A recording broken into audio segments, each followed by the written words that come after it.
बैल भरपूर भेटतील, बैल पळतीलही भरपूर, नावही कमवतील, पण असा गुणी बैल उभ्या महाराष्ट्रात शोधून सापडणार नाही. आमचे छोटे बंधू स्वामीनाना गायकवाड यांनी हा रोमन बैल 22 नोव्हेंबर 2022 रोजी मुंबईवरून खरेदी केला. खरेदी केल्यानंतर त्या बैलाची आम्ही घाटामध्ये ट्रायल घेतली आणि तिथपासनं बैल नोव्हेंबरपासून 22 नोव्हेंबर 2022 नंतर 1 जानेवारी 2023 पासून बैलांनी आमचं नाव घाटात काढायला सुरुवात केली. उत्तम प्रकारे बैल घाटात पळायचा. कुठल्याही घाटात बैलाला अपयश आलेलं नाही. ज्या ज्या ठिकाणी बैल पळावला, मग ती राज्यमंत्री केसरी असेल, ती मावळ केसरी असेल, ती खासदार केसरी असेल, अनेक भव्य बैलगाडा शर्यतीमध्ये बैलांनी प्रथम क्रमांक मिळवला.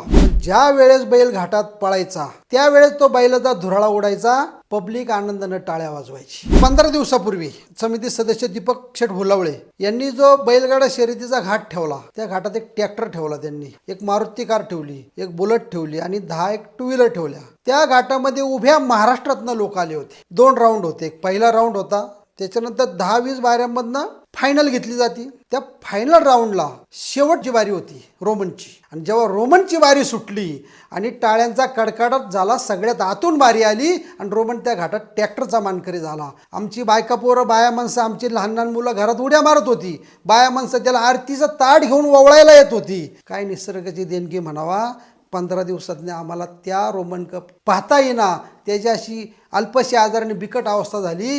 आम्ही रोमनजवळ सगळे बसून होतो. अक्षरशः ते आम्ही जिंदगीत विसरू शकत नाही. आमच्या डोळ्यांनी पाहिलंय. 7-7:30च्या दरम्यान रोमनला जोरजोराचे झटके आले आणि त्याची प्राणज्योत मालवली. वाईट एकच वाटतं, 15 दिवसापूर्वी आम्ही आनंदामध्ये उड्या मारत होतो. आज 15 दिवसामध्ये आम्हाला हे दिवस पाहायला आले. ज्या बैलानं उभ्या महाराष्ट्रामध्ये नाव केलं, ज्या बैलाला पळताना कुठं काही बाधा झाली नाही, कुठं लागलं नाही, कुठं शिंगाला लागलं नाही, पायाला लागलं नाही, तो बैल अचानक आजारी पडावा आणि एकच दिवसात बैलाची प्राणज्योत मालवावी, याच्या पलीकडं कुठलं मोठं दुःख असणार मला सांगा. आम्ही शेतकरी वर्गातले आहोत. बैल आणणे, बैल तयार करणे, बैल पळवणे हा आमचा छंदच आहे. म्हणून रोमनच्या रूपानं आम्ही हा बैलगाडा सतत पळवत राहणार.